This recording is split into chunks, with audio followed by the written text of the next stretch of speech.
दुलाराय बर' फरायसा आफादा गलाघाट जथुम्मायाव जोङो गुन गोनां सोलोंथाइ जावरिखांनाय क्वालिटी एडुकेशन मुभमेन्टनि मोनसे सिद्धांत लादों जे मोनसे मिशनमोन बेखौ जों मुभमेन्टआव लांनो नागिरदों आरो बिनि गेजेरजों गुदि फरायसालि गेजेर फरायसालि आरो जेसेबां बर' फरायसा फरायसुलिफोर दङ बर' बिजोंनि आरो बर' फरायसा फरायसुलि गुबुन बिजोङाव फरायनाय बयनिबो जिउआव जाहाथे सोलोंथाइया इनकमप्लिट जाया ड्रप आउट जाया बयबो मोजां सोलोंथाइ जाहाथे मोननो हायो आरो बिथांमोना बर' हारि दैदेननायनि इयुन जेनेरेशन बर' हारिनि भबिष्यत आरो बिथांमोननि जिउखौ दानांगौ जोथोन लानांगौ आरो बिथांमोननि केरियारखौ थिक खालामनांगौनि दायित्वआ जों बयनिबो आरो बेखायनो उननि समाव मेसिभ जोङो गुन गोनां सोलोंथाइनि केम्पेइन खालामगोन काउन्सिलिं खालामगोन मटिभेशन खालामगोन गाइडेन्स खालामगोन आरो गुबुन गुबुन स्किल भकेशनेल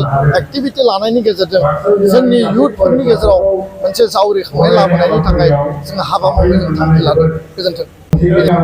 दुलाराय बर' फरायसा आफादा गलाघाट जथुम्मायाव जोङो गुन गोनां सोलोंथाइ जावरिखांनाय क्वालिटी एडुकेशन मुभमेन्टनि मोनसे सिद्धांत लादों जे मोनसे मिशनमोन बेखौ जों मुभमेन्टआव लांनो नागिरदों आरो बिनि गेजेरजों गुदि फरायसालि गेजेर फरायसालि आरो जेसेबां बर' फरायसा फरायसुलिफोर दङ बर' बिजोंनि आरो बर' फरायसा फरायसुलि गुबुन बिजोङाव फरायनाय बयनिबो जिउआव जाहाथे सोलोंथाइया इनकमप्लिट जाया ड्रप आउट जाया बयबो मोजां सोलोंथाइ जाहाथे मोननो हायो आरो बिथांमोना बर' हारि दैदेननायनि इयुन जेनेरेशन बर' हारिनि भबिष्यत आरो बिथांमोननि जिउखौ दानांगौ जोथोन लानांगौ आरो बिथांमोननि केरियारखौ थिक खालामनांगौनि दायित्वआ जों बयनिबो आरो बेखायनो उननि समाव मेसिभ जोङो गुन गोनां सोलोंथाइनि केम्पेइन खालामगोन काउन्सिलिं खालामगोन मटिभेशन खालामगोन गाइडेन्स खालामगोन आरो गुबुन गुबुन स्किल भकेशनेल एक्टिभिटि लानायनि गेजेरजों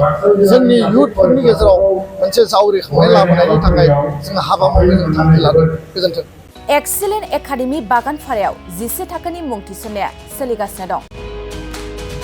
गोसो गुदुं फरायसा फरायसुलिफ्रा गुन गोनां सोलोंथाइ मोननो थाखाय एक्सिलेन्ट एकाडेमि बागानपारायाव मुं थिसननो हागोन।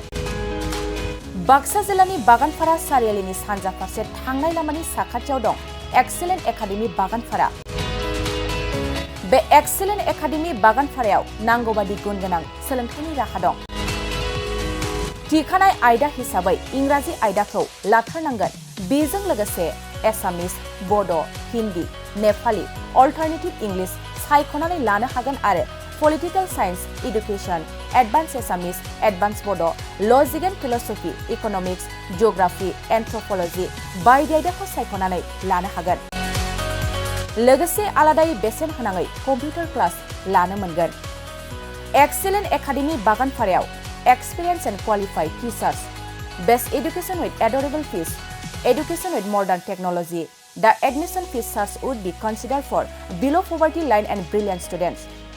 Hostel facilities for boys and girls बायदि थांनाय 2022 मायथाइयाव फोसावजानाय आसाम हायार सेकेन्डारि जोबथा आनजादनि फिथाइयाव बे एक्सिलेन्ट एकाडेमि बागानपारानिफ्रायनो अनामिका ब्रह्म मुंनि सासे फरायसुलिया 92% लानानै अल आसाम साबजेक्ट टपार जानो हादोंमोन।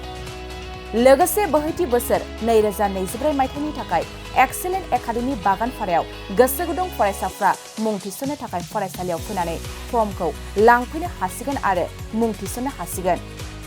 गुवारै मिथिसारनो थाखाय 9954505027 8011337530 नाम्बारनि गेजेरजों फोनांजाब खालामनो हागोन।